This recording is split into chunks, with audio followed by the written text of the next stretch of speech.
감사합니다. 저희 교회인 줄 알고 깜짝 놀랐습니다. 이렇게 환영을 해주셔가지고 너무나 감사합니다. 오늘 이렇게 여러분과 함께 말씀을 나눌 수 있어서 너무나 기쁘고요.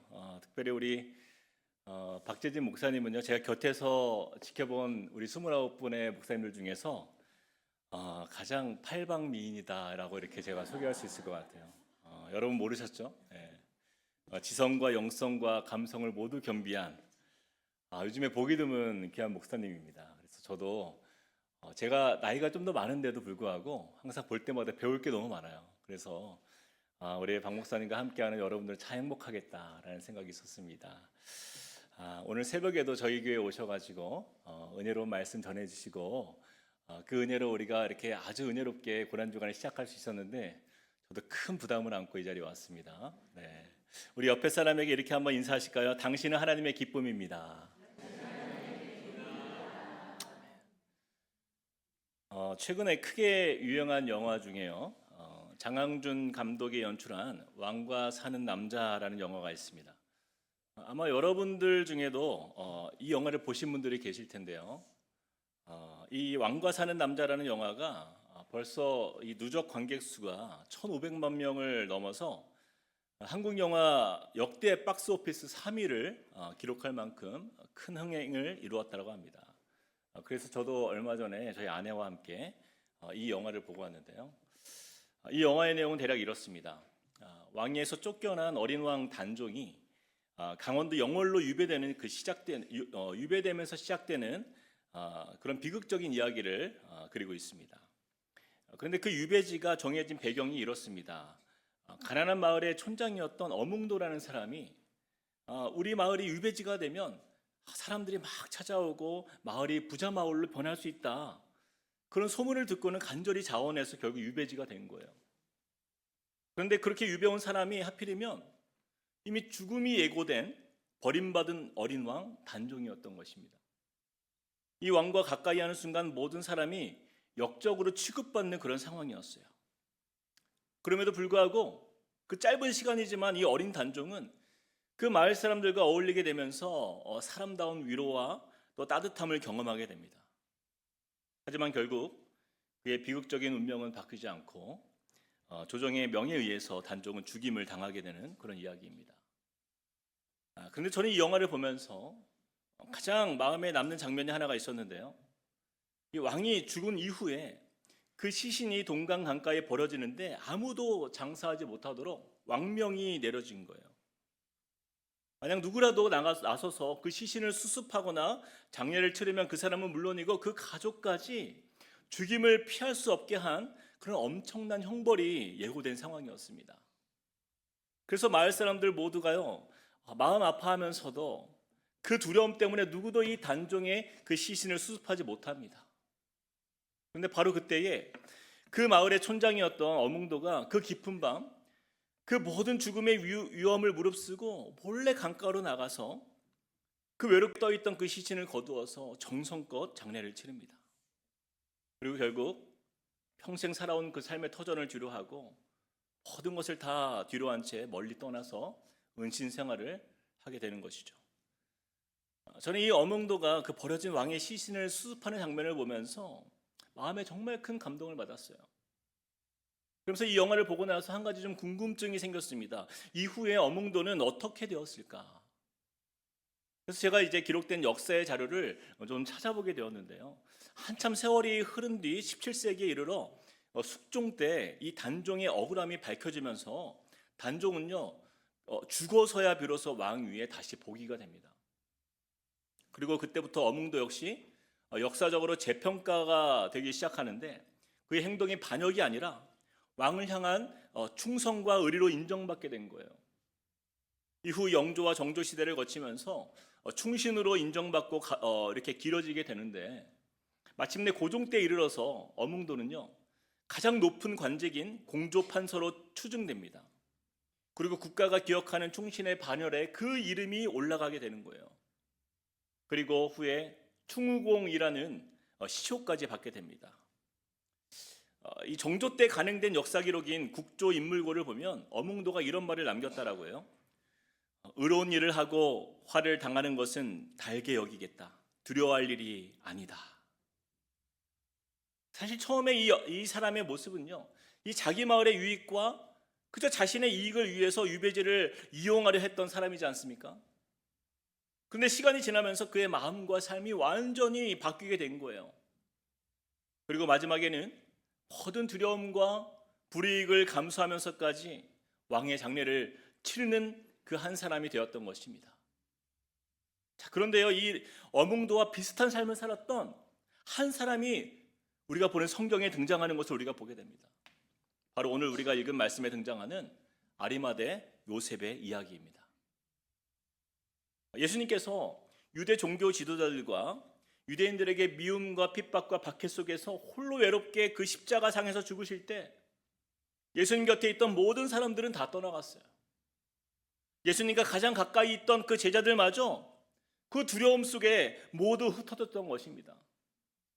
그렇게 모두가 눈치만 보고 있던 바로 그때에 용기 있는 한 사람이 나타나서 이 예수님의 시신을 거두어 장례를 치르는 거예요. 그 사람이 바로 이 아리마대 요셉이었던 것이에요. 저는요, 이 왕과 사는 남자라는 영화보다도 더 깊은 감동과 의미를 담고 있는 이야기가 바로 여기에 있다라고 저는 믿습니다. 그럼 이 사건은요, 우리 신앙의 역사 속에서 실제로 일어난 믿음의 증거일 뿐 아니라 세상 왕이 아닌 온 세상을 창조하셨고 우리를 다스리시며 자기 백성을 위해 죽기까지 하신 왕 중의 왕이신 참 왕이신 우리 구주 예수님의 십자가 죽음 앞에서 행한 아름다운 믿음의 스토리이기 때문입니다. 오늘 우리가 읽은 이 말씀은요, 죄 없으신 예수께서 우리를 위해 십자가에 달려 죽으신 말씀의 배경을 가지고 있어요. 우리 42절 말씀을 한번 읽어볼까요? 같이 시작. 이날은 준비일 곧 안식일 전날이므로 저물었을 때에. 42절 말씀에 보니까 예수님이 십자가에서 죽으신 날이 안식일 전날이라는 것을 설명하고 있는 것을 우리가 볼 수 있습니다. 자, 여기에는요, 매우 중요한 의미가 담겨 있습니다. 유대인의 율법과 관련하여 장례를 보면 신명기 21장 23절에 이러한 말씀이 있어요. 그 시체를 나무 위에 밤새도록 두지 말고 그날에 장사하여. 유대인의 율법은요, 사람이 죽으면 나무 위에 그대로 두지 않습니다. 죽은 그날 바로 장사하는 것이 이 유대계의 장례 문화였던 거예요. 게다가 다음 날은 안식일이었기 때문에 여러분, 안식일에는 누구도 일을 할 수 없잖아요. 그래서 하루가 지나버리면 그 죽은 사람을 장례할 수가 없었던 거예요. 그런데 지금 이 시간에 어떻게 된 거예요? 42절을 보니까 그 시간이요, 저물었을 때라고 이렇게 말씀하고 있습니다. 해가 저물고 있었던 때였어요. 밤이 너무 깊어지면 예수님은 이대로 십자가상에 방치될 수밖에 없었던 것입니다. 그러나 로마법에 의해서 십자가에 처형된 예수님의 시신은요, 이 유대의 장례 관습대로 수습하기가 어려웠다는 것이 문제였다는 것이에요. 로마법은 유대인의 율법과는 완전히 달랐습니다. 유대인들에게는 시신을 그날 안에 장사하는 것이 율법적 의무이자 이 죽은 자에 대한 최소한의 존중이었지만, 이 로마에서는요, 십자가형을 당한 그 사람의 시신을요 곧바로 내려서 장사하는 일은 없었다라는 거예요. 오히려 십자가형에 해당하는 사람은 이들은 단순한 죄인이 아니라 사회의 악이라고 판단되는 중범죄자 또는 반역자와 같은 죄인들에 해당하기 때문에 그 십자가에서 죽은 뒤에도 그 처참한 모습을 그대로 두어서 모든 사람들의 경각심을 가지도록 하였던 거예요. 그렇게 그 십자가형에 처한 사람은 죽어서도 더 많은 수치와 비난을 듣도록 하기 위한 그런 공개 처형과 같은 잔인한 형벌이었기 때문입니다. 그래서 보통은요, 이 십자가 위에 시신을 그대로 방치합니다. 그러면 독수리나 까마귀와 같은 새들의 먹이가 되거나 또는 들짐승들의 먹이가 되도록 방치하는 것이 그것이 일반적이었던 상황이었어요. 그러므로 지금 십자가상에서 죽으신 이 예수님의 상황은요, 로마 군인들의 입장에서는 극형을 선고받은 범죄자의 그 시신을 굳이 서둘러서 내릴 이유가 없었기 때문에 이 해가 저무는 시간까지 그렇게 방치된 채 안타까운 시간만 흘러가는 상황이었던 것입니다. 자, 그런데 바로 그때 이를 보다 못한 한 사람이 등장해요. 우리 43절을 한번 읽어볼까요? 같이 시작. 아리마대 사람 요셉이 와서 당돌이 빌라도에게 들어가 예수의 시체를 달라 하니 그 사람은 존경받는 공예원이요 하나님의 나라를 기다리는 자라. 그동안 성경에 단 한 번도 등장하지 않았던 한 인물이 등장합니다. 바로 아리마대 출신의 요셉이었어요. 그가 빌라도에게 찾아갔습니다. 그리고 예수의 시체를 달라고 요구하는 거예요. 여러분, 이 방금 읽은 이 43절에 보면 아리마대 요셉이 어떤 사람이었는지 설명을 덧붙이고 있는데요. 여러분 보십시오. 어떤 사람이라고요? 존경받는 공예원이었다. 존경받는 공예원이었다라고 말씀합니다. 예수님 당시에 이 사내들인 공예원은요, 총 70명으로 구성되어 있었는데요. 이들은 이 유대인의 최고 의회일 뿐 아니라 그들은 종교 법정을 운영했고 정치까지도 영향력을 행사했던 유대 공동체의 가장 권위 있는 권력기관이었어요. 이 사내들인 공예는요, 총 세 그룹으로 나뉩니다. 먼저 사두개인들이 중심으로 있는 대제사장 계열이 있고요.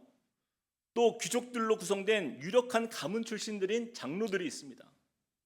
그리고 바리새인과 율법학자들로 구성된 서기관들, 이렇게 세 구조로 짜여진 그러한 핵심 인물들이었어요. 다시 말하면 종교, 정치, 교육, 문화 모든 분야의 최고의 엘리트만 모인 권력층이 바로 이 사내들인 공예원이었던 것입니다. 자, 그런데 보세요. 43절에 보니까 그 안에서도 이 아리마대 사람 요셉은 그냥 공예원이 아니라 무엇을 받는 공예원이었다고 말씀하고 있어요? 그렇죠. 존경받는 공예원이요. 그러니 유대인들에게 얼마나 영향력 있는 사람이었겠어요? 자, 그런데 지금 그가 빌라도 총독에게 가서 무엇을 요구하고 있는 거예요? 예수의 시체를 요구하고 있는 것입니다. 사실 지금 이 상황은요, 제정신으로 할 수 없는 너무나 위험한 행동인 거예요. 여러분, 한번 생각해 보세요. 지금 예수님이 누구로 인해서 십자가형을 받게 된 거예요? 바로 그 70인으로 구성된 사내들인 공예원의 결정입니다. 예수님을 죽이려 했던 그 대제사장들과 장로들 그리고 서기관들이 예수님을 신성모독으로 정죄하고 로마 총독 빌라도에게 넘겨서 십자가형을 요청했기 때문에 일어난 바로 이 사건이 십자가 사건이었어요. 근데 보세요. 바로 그 동일한 공예원 안에 속해 있던 한 사람이 지금 빌라도에게 가서 예수님의 시신을 달라고 요청한 것입니다. 이 아리마대 요셉의 행동은요, 완전한 반역자의 행동인 거예요. 로마의 입장에서도 그렇고 자신이 속한 그 사내들인 공예가 이 사실을 알면 이거 정말 큰 문제가 생길 만한 일이었기 때문이에요. 이 일이 알려지면 어떻게 되겠습니까?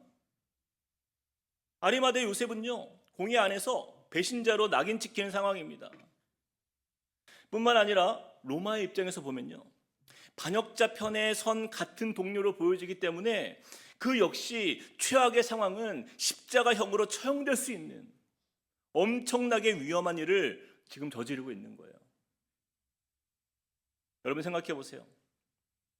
그동안 그가 쌓아온 사회적 업적과 그의 지위와 유대인들로부터 받았던 그 존경과 명예, 그리고 권세자들과 관계를 통해 누려온 그 부와 권세까지 모든 것을 이룰 수 있는 가장 위험한 선택을 하고 있는 것이에요.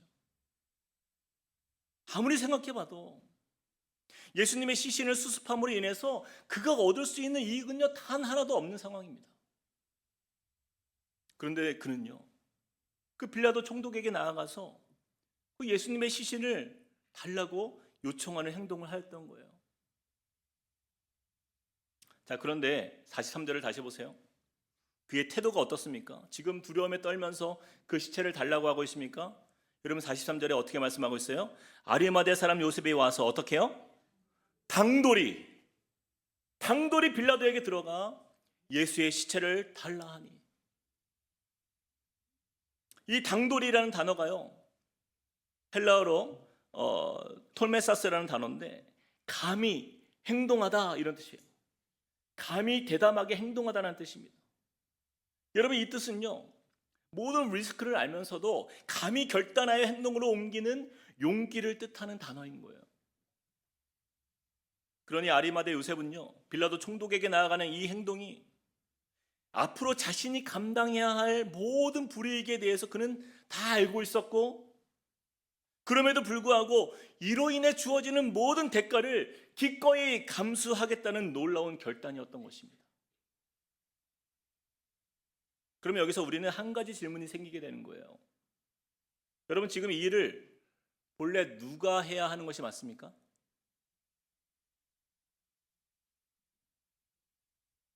여러분, 예수님의 장례를 위해서 빌라도에게 나아가야 할 사람은 본래 누구였습니까? 그렇죠, 예수님의 제자들 아닙니까? 3년 동안 예수님과 함께 동거동락하면서 그 예수님의 놀라운 이적을 보았고 예수님의 말씀을 들었고 그 사랑을 받았던 그 제자들이 지금 이 자리에 있어야 하는 거 아니냐고요. 근데 지금 이 상황을 보세요. 예수님의 수제자라 불리던 베드로는요, 결정적인 순간에 예수님을 3번이나 부인하고 떠났습니다. 다른 제자들도 이미 뿔뿔이 다 흩어졌어요. 그리고 지금 아무도 나서지 않습니다. 그 이유가 무엇이에요? 바로 두려움 때문이에요. 나도 예수님처럼 저렇게 잡힌다면 내 인생도 망하겠다. 나도 그들에게 잡혀서 저 십자가에서 처참히 죽을 수 있을지 몰라. 그런 두려움 때문이었던 거예요. 근데 여러분, 그 제자들이요, 예수님 살아계실 때는 어땠어요?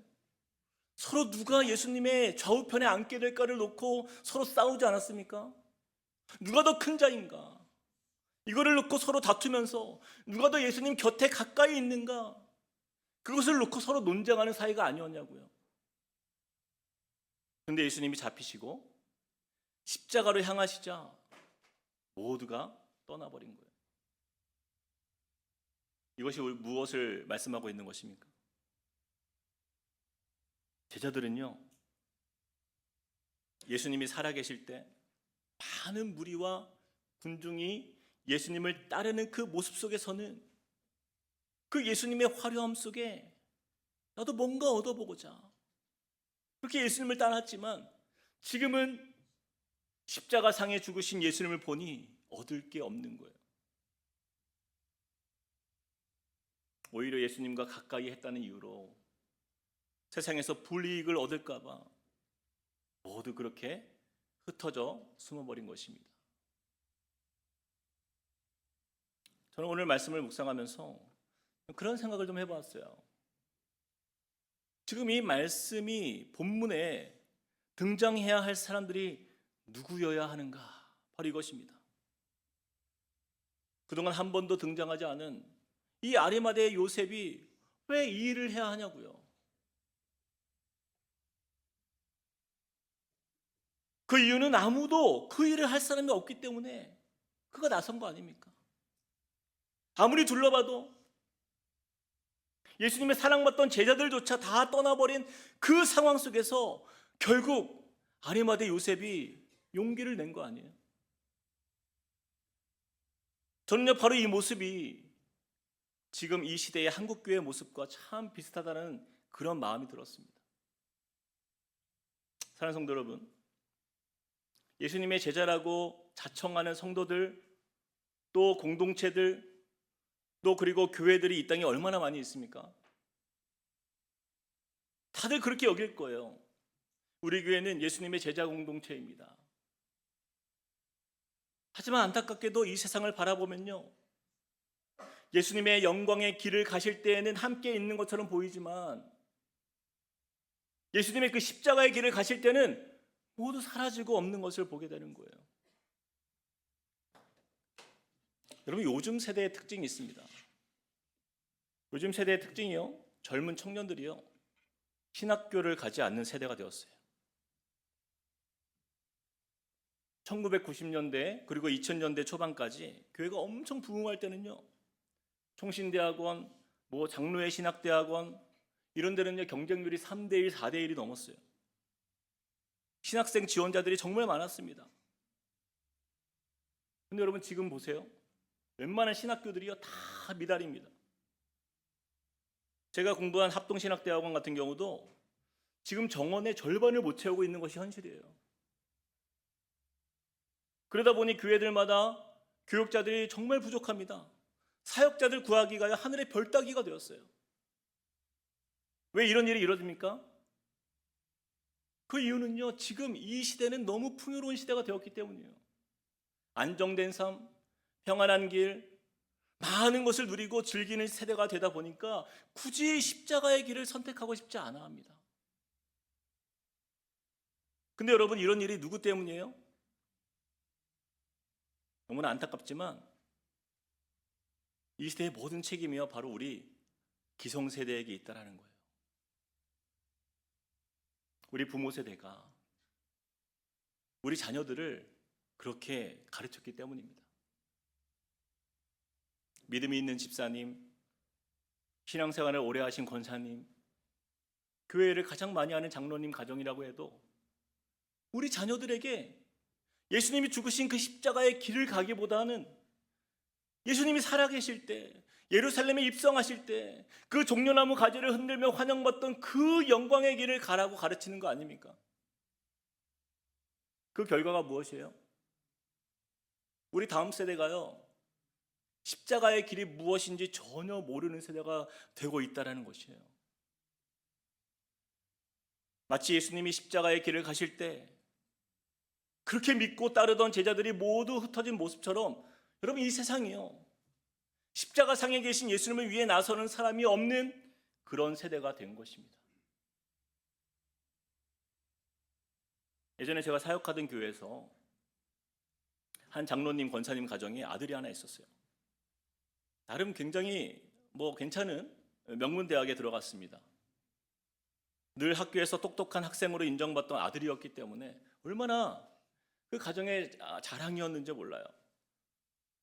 게다가 신앙은 또 얼마나 좋은지 교회에서 항상 회장으로 섬기고 청년부 리더로 또 교사로 봉사하니까 얼마나 그 장로님, 권사님이 마음이 기뻤겠습니까? 그렇게 늘 교회 성도들에게 정말 아들 잘 키웠다 그런 말 많이 들었어요. 그런데 이 아들이요 어느 날 부모님께 찾아와서 폭탄 선언을 합니다. 아버지, 제가 선교사가 되겠습니다. 집안이 난리가 난 거예요. 내가 너를 어떻게 키웠는데. 그때부터 어머님이 금식 기도를 시작합니다. 여러분 이 상황이 너무나 우습지 않습니까? 저는 그런 상상을 해보았어요. 예수님이 십자가상에서 죽으시고 아무도 그 시체를 거두지 못하는 상황 속에서 그 권사님 아들이 용기를 내서 나서서 그 예수님의 시체를 수습하려는데 그때 권사님이 나타나서 야, 안 돼! 왜 네가 이런 일을 하니? 이게 얼마나 위험한 일인데 누군가는 할 거니까 너는 조용히 가만히 있어. 여러분 이런 모습과 무엇이 다를까요?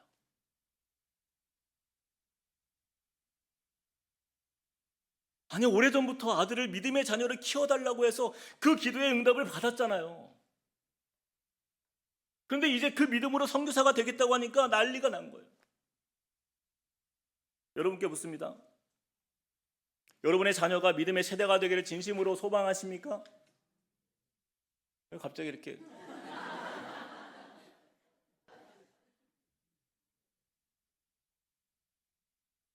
원래 그 다음 질문이 그러면 선교사가 돼도 아멘 하시겠습니까? 였는데 벌써 아멘이 줄어들어가지고 물어볼 필요가 없어요.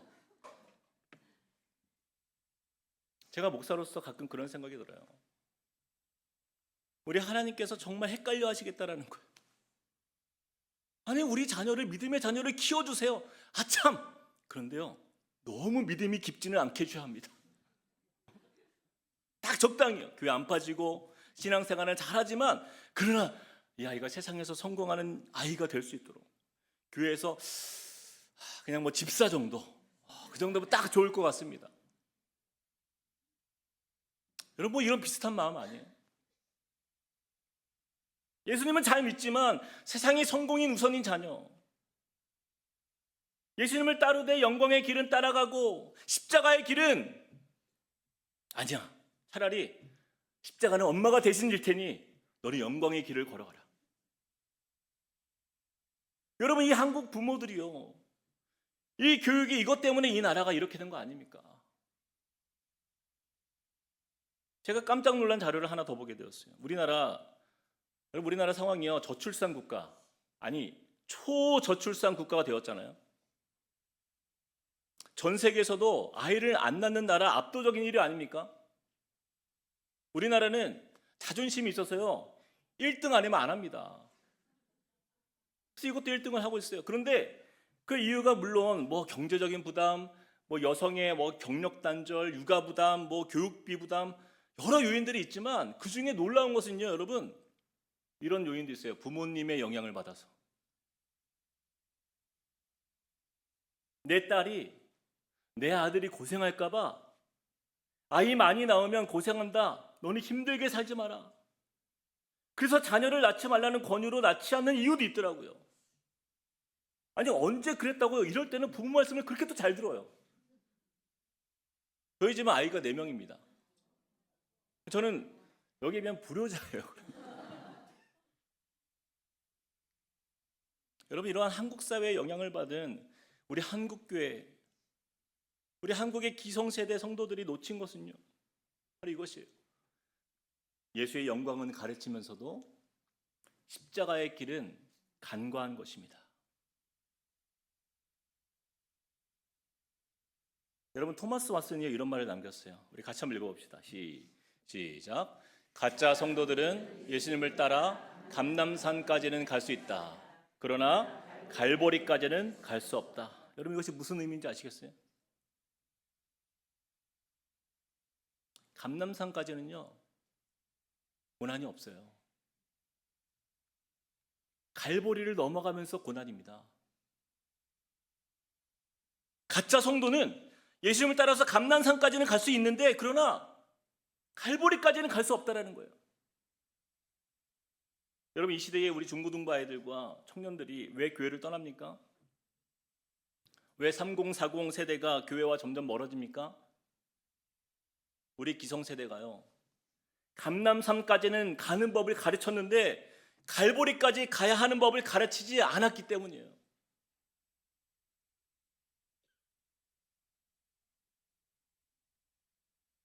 여러분, 우리가요, 세상 핑계댈 거 하나 없어요. 저와 여러분과 같은 우리 부모 세대가 그런 잘못된 신앙관을 가르쳤기 때문이에요. 마태복음 20장 20절 22절 우리 같이 한번 읽어봅시다. 그때 시작. 그때 세베대의 아들 어머니가 그 아들들을 데리고 예수께 와서 절하며 무엇을 구하니?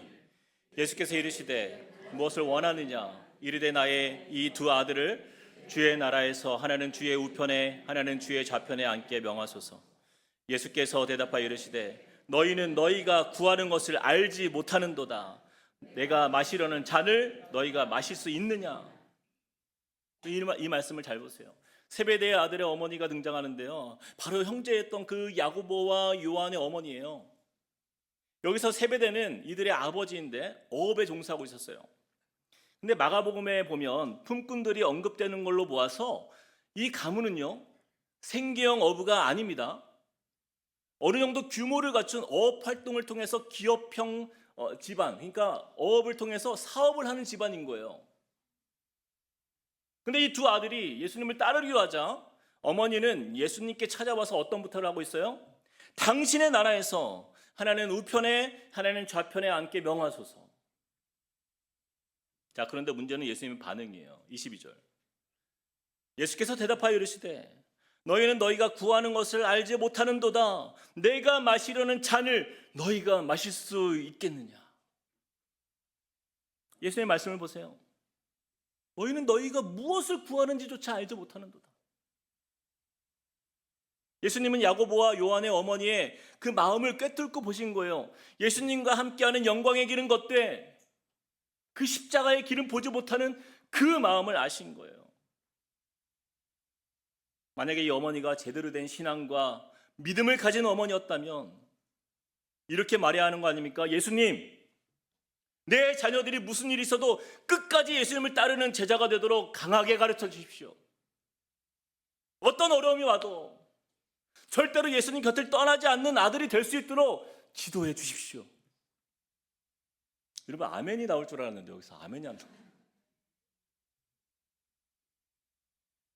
사랑하는 성도 여러분, 우리가 이 야고보와 요한의 어머니와 무엇이 다릅니까? 우리도 그렇게 기도하잖아요. 우리 자녀들이 믿음을 떠나지 않고 끝까지 예수님을 사랑하는 신실한 자녀가 되게 해달라고 기도는 하면서도 정작 우리의 현실의 삶에서는요, 신앙교육보다 세상 공부가 늘 우선이에요. 예배의 자리보다 학원 공부가 우선인 이 모습이 지금 우리 한국교회 현실 아닙니까? 그렇게 믿음 있는 집사님들하고 말하면서도 자녀를 수련회 안 보내는 이 현실이 우리 한국교회 현실이잖아요. 자녀를 위해서 기도는 하지만 조금만 예수님을 위한 헌신의 자리가 오면 외면하고 조금만 희생의 자리가 다가오면 흩어져 버리는 모습이 우리의 모습이었다라고 한다면, 저는요, 이번 고난주간 연합부흥회를 통해서 다시 십자가의 길까지 나아가기를 결단하는 저와 여러분의 가정이 되시기를 축복합니다. 사랑하는 여러분, 우리 자녀 세대, 우리 다음 세대가 살 길은요, 십자가까지 나아가도록 가르치는 것이에요. 칼보리 앞에서 흩어지는 세대가 아니라 아리마대 요셉처럼 끝까지 용기 있게 예수님 곁을 지키는 그런 기쁨이 되는 교회의 모든 성도님들 되시기를 주님의 이름으로 축복합니다. 자, 그런 의미에서 우리 옆 사람에게 이렇게 한번 부담을 주면서 한번 축복합시다. 감람산이 아니라 갈보리까지 나아갑시다.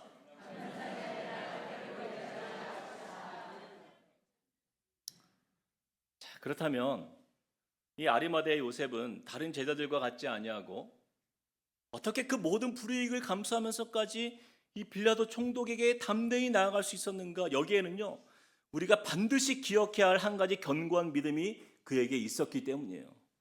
우리가 회복해야 할 아리마대 요셉의 믿음 한 가지를 우리 같이 한번 보겠습니다. 같이 한번 읽어볼까요? 시작. 하나님 나라를 기다리는 믿음. 바로 이것이에요. 하나님 나라를 기다리는 믿음.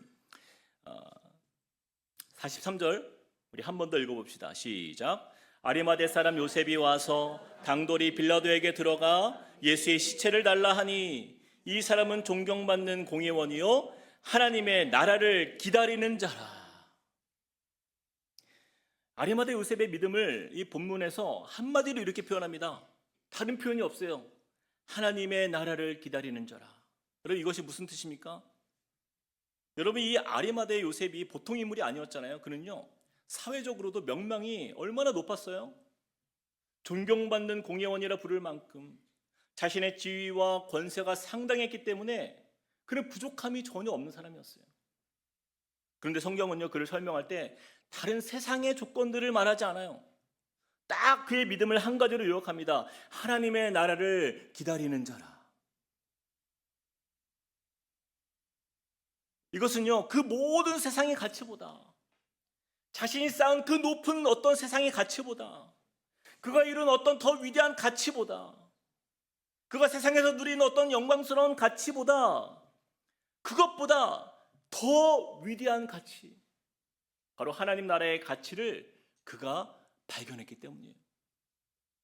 그래서 그는요, 그 하나님 나라를 위해서라면 나의 지위도 명예도 그 어떤 손해도 불이익을 감수할 수 있는 그러한 결단이 그에게 있었던 것입니다. 여러분, 예수님은요, 이 하나님 나라의 가치에 대해서 처음 등장할 때부터 예수님은 말씀하셨어요. 마태복음 4장 말씀해 보니까 이때부터 예수께서 비로소 전파하여 이르시되 회개하라 천국이 가까웠느니라. 여러분, 처음 공생애가 시작된 예수님의 첫 메시지가 바로 이것이에요.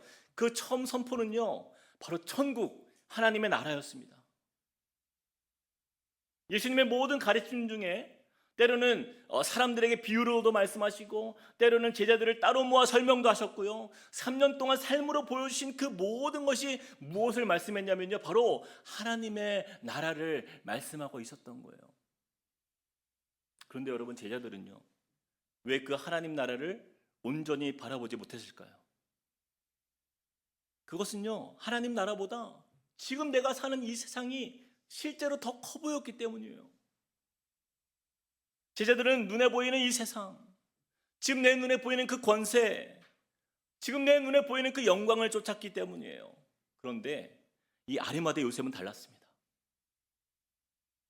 지금 눈에 보이는 권세보다, 손에 잡히는 명예보다 보이지 않는 그 하나님 나라를 더 사모했고 실제로 믿었던 것이에요. 우리가 잘 아는 히브리서 11장 1에서 3절 말씀, 세번역 성경으로 우리 같이 한번 읽어봅시다. 시작. 믿음은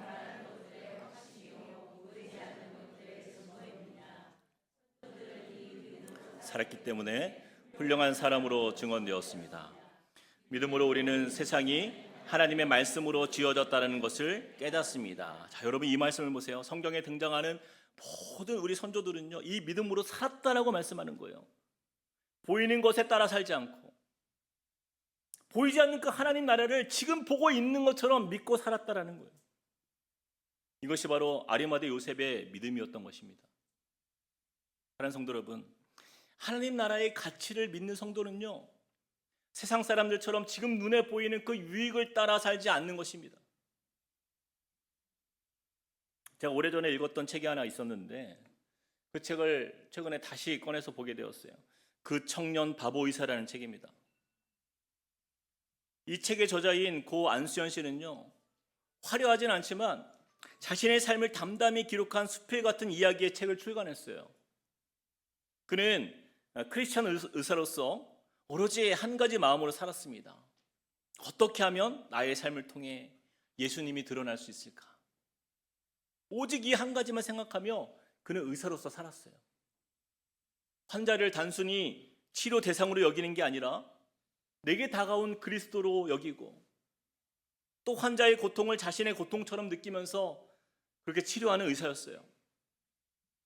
의학 분업 사태 때에는 다른 의사들은 자신들의 이익을 따라 파업했지만 그는 끝까지 병원을 지키면서 환자를 선택했습니다. 환자가 죽으면 그 장례식까지 찾아가서 가족을 위로했어요. 때로는 공부하다가 예배와 사역을 우선하다가 그 유급할 때도 있었지만 그는요, 이 세상에서 그 유익을 따라 살지 않고 그 하나님 나라를 소망하며 그 하나님 나라의 기준에 따라 살기를 힘썼기 때문에 세상 사람들은요, 그 청년을 바보 의사라는 별명을 주게 된 것입니다. 그런데 이 안수연 씨는요, 너무 안타깝게도 매우 젊은 나이에 유행성 출혈열로 소천하게 됩니다. 그런데 제가 소름이 돋았던 것은요, 그의 나이가 33살. 예수님과 같은 삶을 살고 주님 곁으로 떠난 거예요. 사람들은요, 그가 얼마나 예수님처럼 살기를 소망했으면 예수님과 같은 인생을 살고 떠났을까. 그래서 이 안수연 씨 장례식이 진행될 때도 이건 장례식이 아니라요, 마치 한 신실한 청년을 예수님께 장가 보내는 그런 결혼식처럼 느껴질 만큼 주님을 사랑하는 한 청년이 그토록 사모하던 그 하나님 나라의 소망으로 살다가 그 꿈을 이루는 모습처럼 보였던 것이에요. 저는 이 책을 읽다가 한 글귀가 제 눈에 들어왔어요. 선교사 짐 엘리엇의 글인데 제가 한번 읽어보겠습니다. 하나님, 마른 막대기 같은 제 삶에 불을 붙이사 주님을 위해 온전히 소멸하게 하소서. 나의 하나님, 제 삶은 주의 것이오니 다 태워주소서.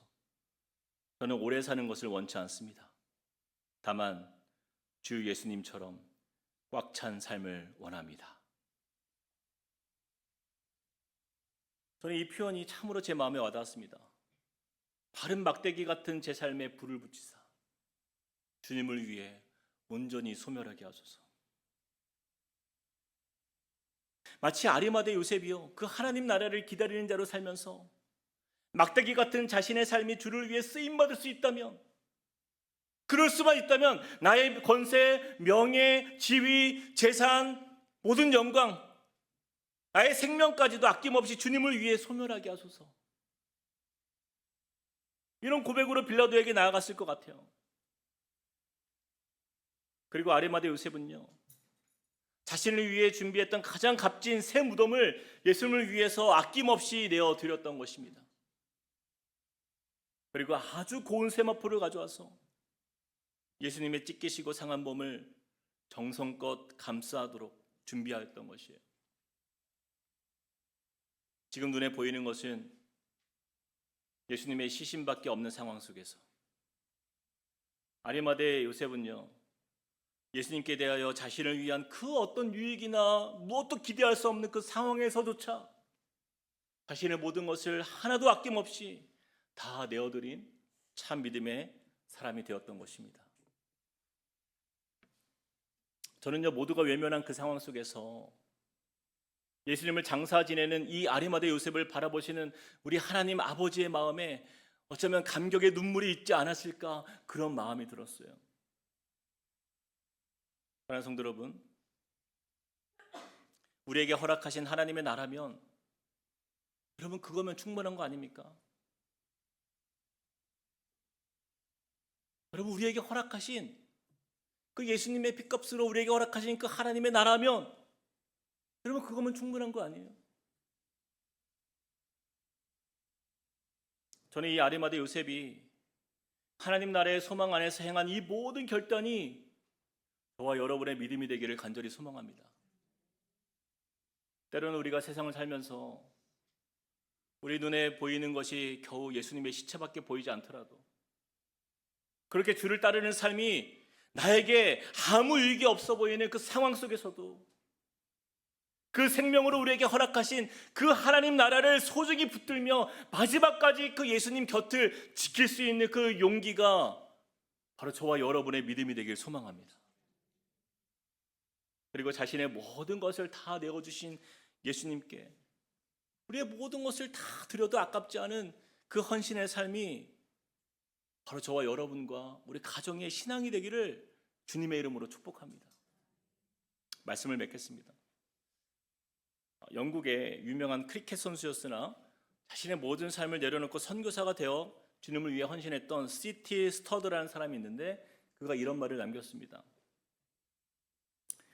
오직 한 번뿐인 인생 곧 지나가리니 오직 그리스도를 위해 행한 것만 남는다.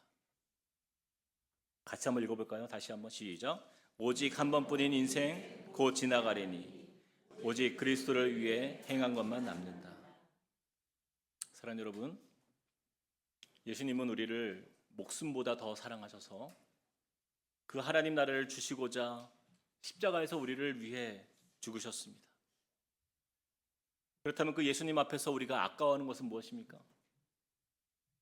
그 생명값으로 내어주신 그 하나님 나라의 가치가 여러분 이 땅에 그 어떤 것들보다 더 존귀하지 못하다면 어쩌면 우리가 믿는 그 믿음은요 언제든지 그 상황에 따라서 위기가 오면 흩어지고 마는 그런 성도가 될 수밖에 없는 거예요.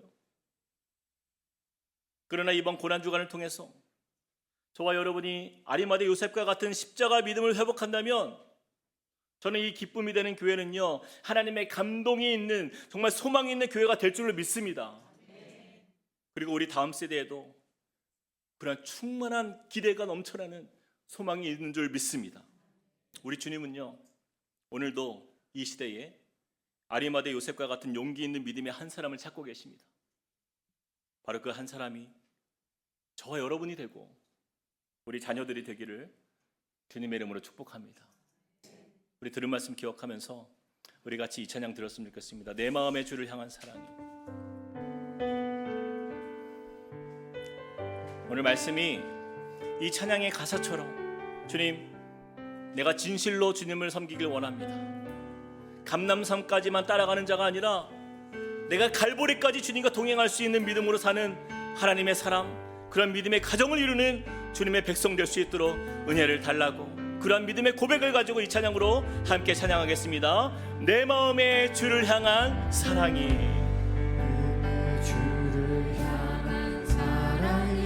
나의 말엔 주가 주신 진리로 나의 눈에 주의 눈물 나의 눈에 주의 눈물 태워주소서 내 입술에 찬양의 향기가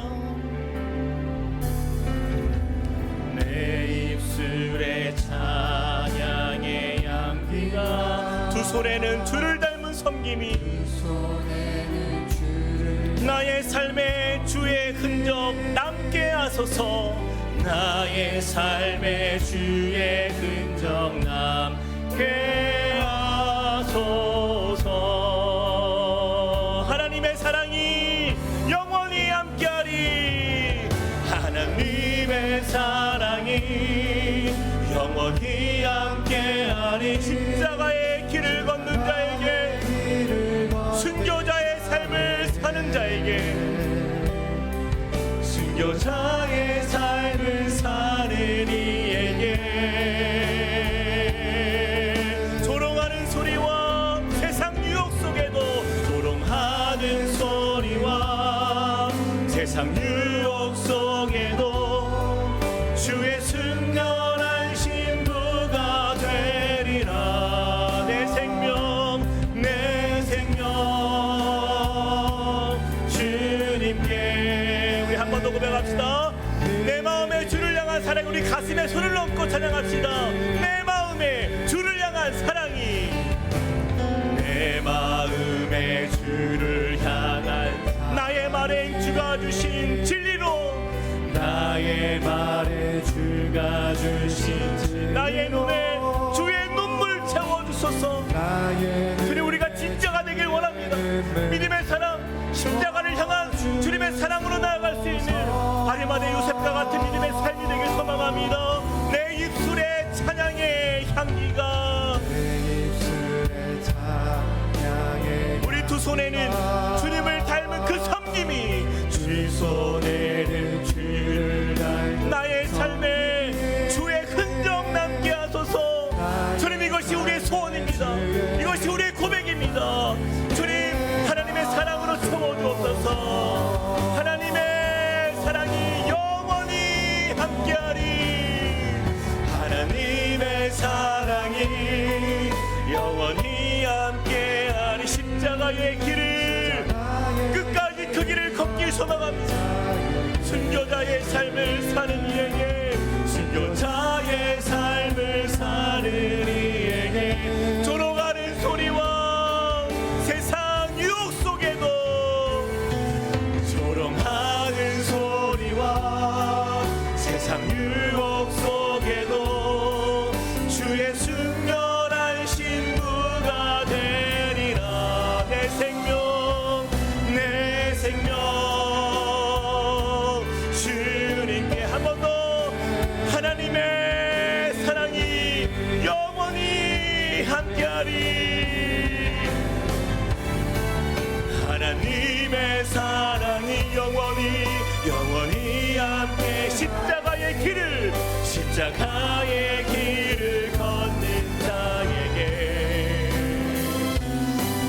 순교자의 삶을 사는 이에게 조롱하는 소리와 세상 유혹 속 주의 순결한 신부가 되리라. 내 생명 주님께 드리리. 우리 이 시간에 같이 한번 기도하기 원합니다. 아리마대 사람 요셉이 와서 당돌이 빌라도에게 들어가 예수의 시체를 달라 하니, 이 사람은 존경받는 공회원이요 하나님의 나라를 기다리는 자라. 주님, 이 아리마대 요셉처럼 사람의 시선과 손해를 두려워하지 아니하고 하나님 나라를 기다리는 그 믿음으로 끝까지 예수님의 십자가의 곁을 지키는 그런 마지막 한 사람이 될 수 있도록 우리를 인도하여 주시옵소서. 주님, 우리가 주님을 믿고 따른다고 말은 하지만 그저 감난산까지만, 거기까지만 머물러 있는 제자들과 같은 인생이 아니라, 주님, 우리가 마지막 주님이 계신 그곳까지, 그 갈보리까지 나아가는 참된 제자의 믿음을 가진 우리 모든 성도들이 될 수 있도록, 우리의 가정이 될 수 있도록, 우리 자녀들이 될 수 있도록 은혜를 달라고 우리 같이 한번 주여 한번 외치고 기도하겠습니다. 주여.